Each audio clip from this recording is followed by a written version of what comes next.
انا بحرق قلب 100 ام على ولدها. ابى افهم ايش دخلهم فيكم في امك يا المريض. قاضي باكستاني حكم على مجرم بالاعدام وتقطيعه ل100 قطعه ورميهم داخل ماده حمضيه عشان يتحلل بسبب جرائمه البشعه اللي سواها. من هالمجرم وشنو الجريمه البشعه اللي سواها وخلت القاضي يحكم عليه بهالحكم القوي والغريب في نفس الوقت؟ اكيد كلكم سمعتوا عن قصص القتله المتسلسلين من قبل، لكن اللي بقول لكم قصته اليوم يعتبر سيدهم وباشا عليهم، خصوصا ان ضحاياه كانوا كلهم اطفال. وقبل ما نبتدي حاب اعتذر لكم قله القصص هالفتره، لكن الظروف شويه لعبه فيني، وفي نفس الوقت قاعد اجهز لكم شيء ما صار ولا استوى من قبل على مستوى الخليج والوطن العربي باذن الله، وراح اعطيكم كل التفاصيل ان شاء الله قريب بعد ما اخلص من بعض الاجراءات والتصاريح اللازمه حق هالموضوع، فانتظروني. واذا كنت تشوفني اول مره، انا اخوك عبد الله العيد واقدم محتوى قصص منوعه. تشرفوني بمتابعتكم على حساباتي في مواقع التواصل، ولا تنسى تعطينا لايك على هالمقطع، ترى هاللايك ذي يساعدنا ويشجعنا على الاستمرار. ويلا جهز لك كوب شاي او اي شيء تحب تشربه، وصل على الرسول عليه افضل الصلاه والسلام، ويلا نبتدي قصتنا. سالفتنا اليوم عن المجرم جافيد اقبال، باكستاني الجنسيه، مواليد 1956 ميلادي، وكان من عائله غنيه وعايش عيشه عادله ما عليها يقصر. وخلال دراسته الجامعيه قرر انه يفتح له مشروع صغير يعتمد عليه عشان يترزق، وطبعا البابا موجود ما بيقصر عليه، اعطاه راس المال وشرى له فيلتين كبار سكن في واحده منهم، واسس مشروعه في الثانيه. هذه اللي عقب كم من سنه يطلع لك يقول لك انا تعبت وشقيت عشان اوصل حق اللي وصلت، وابوي ما سوى لي شيء بس اعطاني 5 مليون ابتدي فيهم. 5 مليون بس. المشروع اللي سواه اقبال كان عباره عن مصنع حديد، وكان عنده 3 موظفين في هالمصنع، وهالثلاث موظفين كانوا مجرد اطفال صغار وكانوا عايشين معاه في نفس الفيلا. اقبال في ذيك الفتره ما كان سفاح، لكنه كان معروف انه عليه قضايا تحرش كثيره خصوصا بالاطفال، وكانت هالقضايا بين سنه 1985 و1990، لكن بسبب الواسطات ولان ابوه رجل اعمال كبير في الديره كان يطلع منها القضايا بدون ما ياخذ جزاه وبدون اي محاسبه. وبعد ما توفى ابوه ورث منه مبالغ ما كان يحلم فيها، مبالغ كبيره اصلا ما كان يدري ان ابوه عنده هالمبالغ، وابتدى يلعب في هالفلوس من قصور وسيارات وغيرها. ومن ضمن الاشياء اللي سواها بالفلوس انه فتح له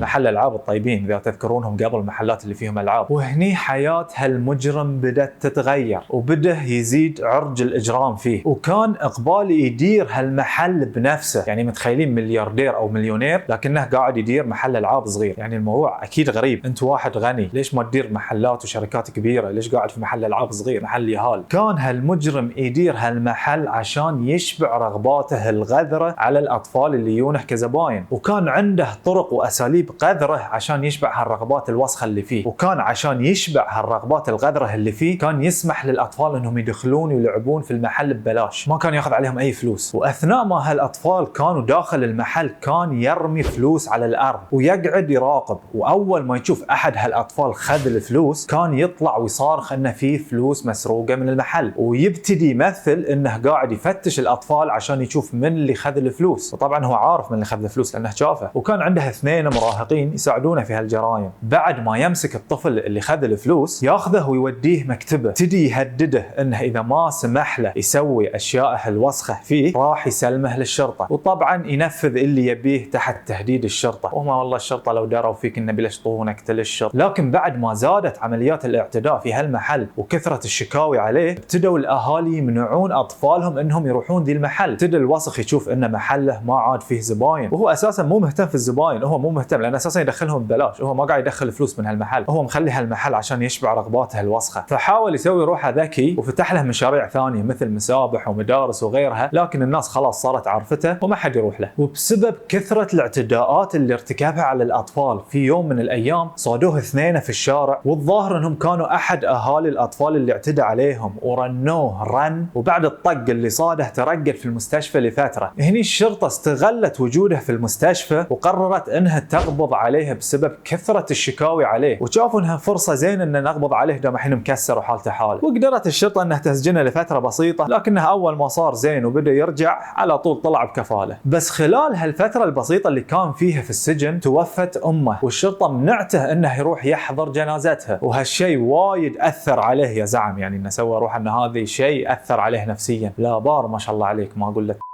على شكلي. وهذا الشيء اللي يقهر، يعني على كل الاجرام والاشياء اللي سواها كان يشوف نفسه انه مظلوم، ورغم انه قعد فتره كلش بسيطه في السجن، لكن بسبب وفاه امه في نفس الفتره اعتقد انه هو مظلوم وان الشرطه ظلمته، وهني قرر انه ينتقم من الكل. وبما ان كلنا عرفنا انه هو مريض نفسيا، اكيد انتقامه ما راح يكون طبيعي. فهالمريض قال بما انهم ظلموني وحرقوا قلبي على امي، فانا بحرق قلب 100 ام على ولدها. ابى افهم ايش دخلهم فيك وفي امك يا المريض. وهني ابتدى بتنفيذ خطته، واللي كانت عباره عن استدراج الاطفال وخطفهم، وبعد ما يعتدي عليهم ويخلص وصاخته فيهم كان يحطهم في براميل فيها مواد حمضيه عشان يذوبون وما يكون لهم اي اثر، فكان الطفل يختفي نهائيا من الوجود، ما لها اي اثر. ولما حقق الهدف اللي يبيه ووصل ل 100 ضحيه، راح لاحد المكاتب الصحفيه في مدينته وعطاهم كل سجلات ضحاياه، واللي كان مسجلهم بالاسم والصوره. يعني متخيلين انه كان يصورهم ويسجل اساميهم في دفتر. يبي يكون دقيق الرجال عشان يعرف اذا متى يوصل 100، ما يبي يكونون اقل او اكثر. ما اقول الا